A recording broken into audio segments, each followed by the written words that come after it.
Merci Président, chers collègues. En un vos propos, si vous me permettez, Président, en tant qu'enseignant d'histoire et de géographie, je sais que nous sommes plusieurs dans cette assemblée, sans vouloir me faire leur porte-parole, et je sais qu'ils se retrouveront certainement dans cette expression. Merci. Merci pour ces mots simples, graves et justes que vous avez prononcés tout à l'heure. Avant toute chose, et pour revenir donc au sujet du DOB, et comme de coutume et avec sincérité, je tiens à remercier Sandrine Derville pour le travail effectué et pour sa bonne humeur permanente. C'est agréable, cette commission. J'associe évidemment à ces remerciements les services pour tout le travail fourni également. Le débat d'orientation budgétaire est un moment clé pour notre Assemblée, pour deux raisons au moins. Parce que c'est le moment où se dessine l'avenir de notre région, au moins pour un an, voire plus, et aussi parce qu'il est le moment privilégié pour confronter nos visions sur notre collectivité au regard du contexte général, par des facteurs exogènes, on a vu qu'ils sont importants, et de la politique insufflée par la collectivité.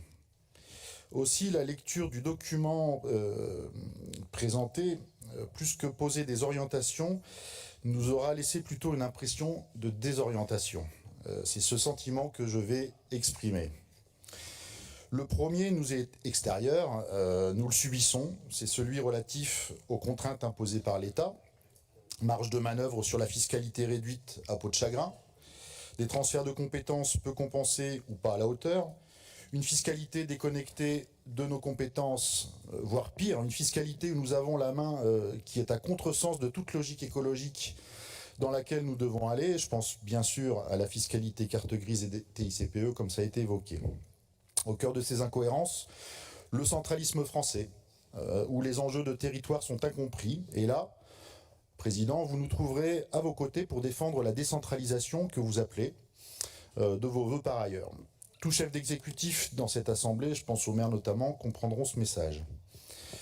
Le Césaire le relève également. Quid de notre libre administration lorsque nous sommes à ce point contraints sur nos recettes de fonctionnement, pieds et mains liés aux bonnes grâces de l'État. Le second trait que je soulignerai est celui bien plus régional. En toute connaissance de cause de ces contraintes, quels choix, quels arbitrages, quelle ligne directrice, bref, quelle politique allez-vous mener ? Réduire nos choix à la question de l'endettement n'est pas une réponse. On sait la marge de manœuvre réduite, mais plus que cela, l'endettement est un outil et non une politique, une fin en soi. Notre ratio de désendettement se détériore et il est un peu votre seule boussole, passer de 5,6 années à bientôt 9,9. Avoir l'objectif de le voir revenir à un niveau à 8 ans d'ici la fin du mandat ne doit pas obérer les choix dans la politique que vous allez mener. Le Césaire le dit également dans sa synthèse. Quelle perspective nous offrez-vous? Rien de clair dans ce DOB, nous sommes plus désorientés qu'orientés. Alors ceci dit, ce document fait une part belle aux questions d'emprunt, comme je l'ai évoqué, et un bel atlas cartographique, notamment en seconde partie. Continuer le financement de projets qui n'entrent pas dans le cadre de Neoterra, comme l'a souligné ma collègue Marilyn Forgeneuve tout à l'heure dans l'ADM.